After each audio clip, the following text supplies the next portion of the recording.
నమస్తే, welcome to YoYo TV. Guntur జిల్లా Gurazala assembly నియోజకవర్గంలో ఈసారి గట్టి పోటీ జరిగింది. ఇక్కడ సీనియర్ నేతకు యువ నాయకుడికి మధ్య ఎన్నికల పోరు రసవత్తరంగా సాగింది. టీడీపీ తరపున సిట్టింగ్ ఎమ్మెల్యే ఎరపతినేని శ్రీనివాస్ మరోసారి పోటీ చేశారు. ఆయనకు పోటీగా వైసీపీ నుంచి మాజీ సీఎం కాసు బ్రహ్మానందరెడ్డి మనవడు యువనేత కాసు మహేష్ రెడ్డి పోటీ పడ్డారు. ఈ రెండు కుటుంబాలకు కూడా ఘనమైన చరిత్ర ఉండటంతో ఇక్కడ పోరు కూడా అందరిలో ఆసక్తి రేపింది. సీనియర్ ఎమ్మెల్యే జూనియర్ నేత మధ్య పోరులో గెలుపెవరిది అన్న ఉత్కంఠ జిల్లాలో నెలకొంది. గురజాల నియోజకవర్గంలో గురజాల, దాచేపల్లి, పిడుగురాళ్ల, మాచవరం మండలాలు ఉన్నాయి. 2.53 లక్షల మంది ఓటర్లున్నారు. నియోజకవర్గంలో బీసీలు అత్యధికంగా ఉన్నారు. ఆ తర్వాతి స్థానాల్లో వరుసగా ఎస్సీలు, ముస్లింలు, కాపులు, వైశ్యులు, రెడ్లు, ఎస్టీలు, ఇతర సామాజిక వర్గ ఓటర్లున్నారు. ఈ నియోజకవర్గం 1955లో ఏర్పడింది. 2009, 2014 ఎన్నికల్లో ఎరపతినేని శ్రీనివాస్ వరుసగా ఇక్కడి నుంచి గెలిచారు. 1964, 71 మధ్య కాసు బ్రహ్మానందరెడ్డి ఉమ్మడి రాష్ట్రానికి సీఎంగా సేవలందించారు.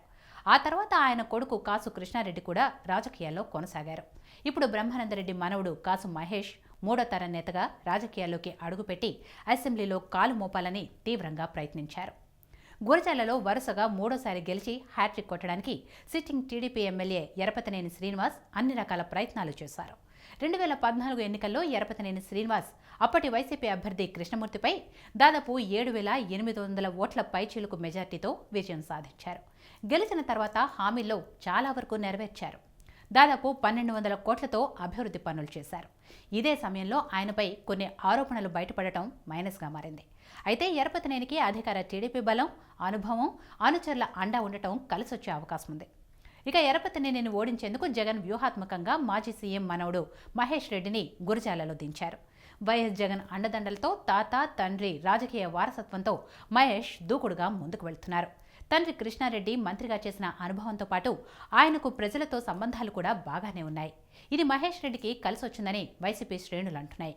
అయితే గురజాలలో కాసు బ్రహ్మానందరెడ్డి, కృష్ణారెడ్డి ఇద్దరూ ఓడిపోవటం మహేష్ రెడ్డికి మైనస్ అవుతుందని టీడీపీ అంటుంది.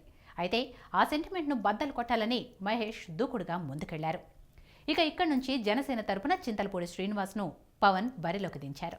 ప్రధానంగా ఈయన బీసీ, కాపు ఓట్లపైనే నమ్ముకొని పోరాడారు. అయితే శ్రీనివాస్కు గెలుపు అవకాశాలు లేవని అంటున్నారు. ప్రధాన పోటీ టీడీపీ, వైసీపీ మధ్యనే ఉన్నట్టు పోలింగ్ సరళిని బట్టి అర్థమవుతోంది.